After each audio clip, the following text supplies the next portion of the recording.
ನಮಸ್ಕಾರ. ನಿಮಗೆ ದುಡ್ಡು ಅವಶ್ಯಕತೆ ಇರುತ್ತೆ, ಏನೋ EMI ಕಟ್ಟಬೇಕು, ಏನೋ ಪಜಿತಿ ಇರುತ್ತೆ. ಅಕಸ್ಮಾತಾಗಿ ಒಬ್ಬರು ಪ್ಯಾಸೆಂಜರು 105 ರೂಪಾಯಿ ಬಿಲ್ ಆಗಿರುತ್ತೆ, ಗೊತ್ತಿಲ್ದಂಗೆ 1005 ರೂಪಾಯಿ ಹಾಕ್ಬಿಡ್ತಾರೆ, ಹೋಗ್ಬಿಡ್ತಾರೆ. ಅವರು ನೋಡ್ಕೊಂಡಿರಲ್ಲ, ನೀವು ನೋಡ್ಕೊಂಡಿರಲ್ಲ. ಮೊಬೈಲ್ ನೋಡ್ತೀರಾ, ಆಮೇಲೆ 1005 ರೂಪಾಯಿ ಬಂದಿರುತ್ತೆ, ಶಾಕು. ಏನು ಮಾಡ್ತೀರಾ ಅಂದರೆ ಆ ಬಿಲ್ ಅಮೌಂಟ್ ಇಟ್ಕೊಂಡು 900 ರೂಪಾಯಿ ವಾಪಸ್ ಕೊಡ್ತೀರಾ, ಅಥವಾ 900 ರೂಪಾಯಿ ಎಕ್ಸ್ಟ್ರಾ ಸಿಕ್ಕೈತೆ, ನನಗೂ ಕಷ್ಟ ಐತೆ ಅಂಥೇಳಿ ಮೊಬೈಲ್ ಸ್ವಿಚ್ ಆಫ್ ಮಾಡಿಬಿಟ್ಟು ಸಾಲ ತೀರಿಸ್ಕೊತೀರಾ?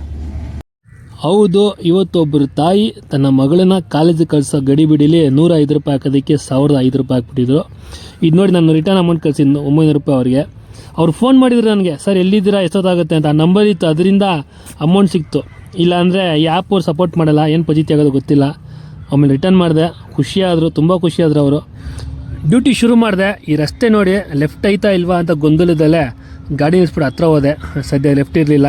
ರಿಟರ್ನ್ ತೊಗೊಂಡು ನಮ್ಮ JP ನಗರದ ನಾಷ್ಟ ಮಾಡಿದೆ. ಇಲ್ಲಿ ಸಖತ್ತಾಗಿ ಮಾಡ್ತಾರೆ ನಾಷ್ಟ. ಇಲ್ಲಿ ತಿಂದು ಡ್ಯೂಟಿ ಶುರು ಮಾಡಿದೆ. ಬನಶಂಕರಿ ದೇವಸ್ಥಾನಕ್ಕೆ ಬಿತ್ತು. ಆ ದೇವಸ್ಥಾನ ಮುಂದೆ ಫುಲ್ ಟ್ರಾಫಿಕ್ಕು, ಸಿಕ್ಕಾಪಟ್ಟೆ ಟ್ರಾಫಿಕ್ಕು. ಯಾಕಂದರೆ ಆಷಾಢ 3ನೇ ಶುಕ್ರವಾರ ಅಲ್ವಾ. ಮತ್ತು ಅಲ್ಲೇ ನಮ್ಮ ಮಲ್ನಾಡ್ ಎಸ್ಟೇಟಲ್ಲಿ ಒಂದು ಕಾಫಿ ಕುಡಿದು ಸೀದಾ ಬಂಡಿಮಕ್ಕಳಮ್ಮ ದೇವಸ್ಥಾನಕ್ಕೆ ಬಂದೆ. ಅಲ್ಲೂ ಸಿಕ್ಕಾಪಟ್ಟೆ ಜನ.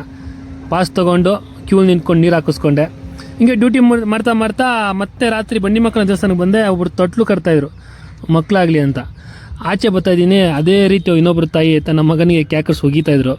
ಅಲ್ಲಿ ನೋಡಿದ್ರೆ ತೊಟ್ಲು ಕಟ್ತಾರೆ ಮಗ ಆಗಲಿ ಅಂತ. ಇಲ್ಲಿ ನೋಡಿದ್ರೆ ಯಾಕಾದ್ರು ಹುಟ್ಟಿದ್ರು ಅಂತ ಬೈತವ್ರೆ. ಕೊನೆಗೆ ರೈಲ್ವೆ ಹತ್ರ ತಗೊಳಾಕೊಂಡೆ. ಇವತ್ತೇನು ಅಷ್ಟ ಮಟ್ಟಕ್ಕೇನು ದುಡಿಲಿಲ್ಲ, ಬಟ್ ಒಂದು ಒಳ್ಳೆ ಕೆಲಸ ಮಾಡಿದೆ ಅನ್ನೋ ಒಂದು ಸಮಾಧಾನ.